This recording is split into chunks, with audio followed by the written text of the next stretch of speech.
Šios dienos tema yra HUD elementų trūkumai. Visi žaidimo elementai turi savų privalumų ir savų trūkumų. HUD elementų trūkumai labiausiai susiję su įsitraukimu į žaidimą. Dažniausiai vyraujanti nuomonė, kad HUD elementai trukdo visiškai pasinerti į žaidimą taip, kad žaidėjas jaustųsi kaip realybėje, nes jie atitraukia žaidėjo dėmesį nuo paties veiksmo.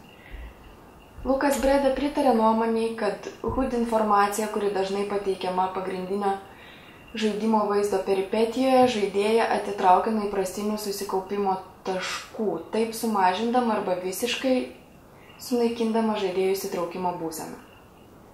Tačiau minėtieji elementai nebūtinai visada kenkia žaidimui, jei pats žaidėjas priima HUD-ą kaip natūralų žaidimo elementą.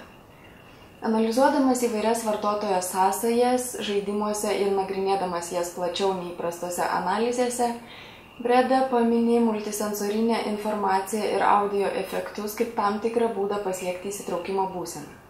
Anot jo padidinti vien tik vizualiąją žaidimo informaciją nepakanka. Visi faktoriai, kurie veikia žaidėjų įsitraukimą į žaidžiamą žaidimą, yra leistini, jei jie formuoja ir užtikrina žaidimo įtikinamumą. Buvęs konceptų dizaineris Gregas Wilsonas taip pat griežtai pasisako prieš įprastinius head-up ekranų žaidimuose. Jis grindžia savo argumentus 3 teiginiais. Pirmas. Aukštos kokybės televizinė įranga yra jautri aktyviems ekrano elementams. Antras. Head-up ekranas trukdo žaidėjui įsijausti į žaidimo pasaulį. Ir trečias. Žaisdami naujus žaidimus žaidėjai gali būti perkrauti informaciją, kuri pristatoma tradiciniuose head-up ekranuose. Jis teigia, jog žvelgiant iš įsitraukimo perspektyvos, dirbtiniai grafiniai sluoksniai gali būti naudingi, bet tai negali būti žaidimo pasaulio dalis, nes trukdo žaidėjams įsijausti ir pilnai save realizuoti žaidimo aplinkose. Norint padidinti žaidėjų įsitraukimą, siūloma įtraukti į aplinką žaidimo garsus ir temą, sulieti HUD elementus su žaidžiamąja aplinka. Yra žaidimų, kurie leidžia visiškai išjungti vartotojo sąsajas, kad sukurtų realistiškesnį žaidimo vaizdą. Tačiau problema yra tame, kad tuomet nėra kaip sužinoti, kiek liko, tarkim, šovinių, gyvybės taškų ar panašių dalykų.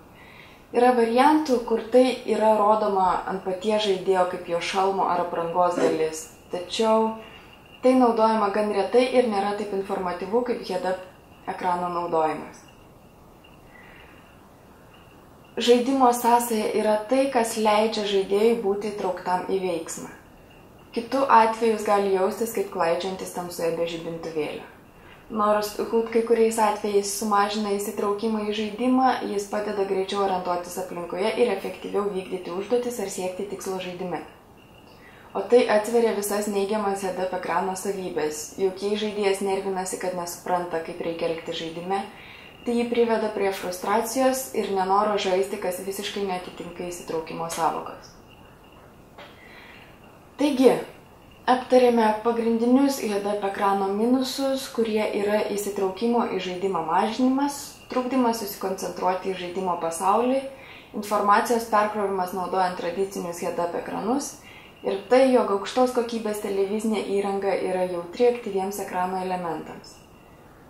Šios dienos užduotis – pagalvokite, kokie head-up ekrano elementai jums labiausiai trukdo ir dažniausiai yra nereikalingi ir pateikite juos su žaidimų pavyzdžiais.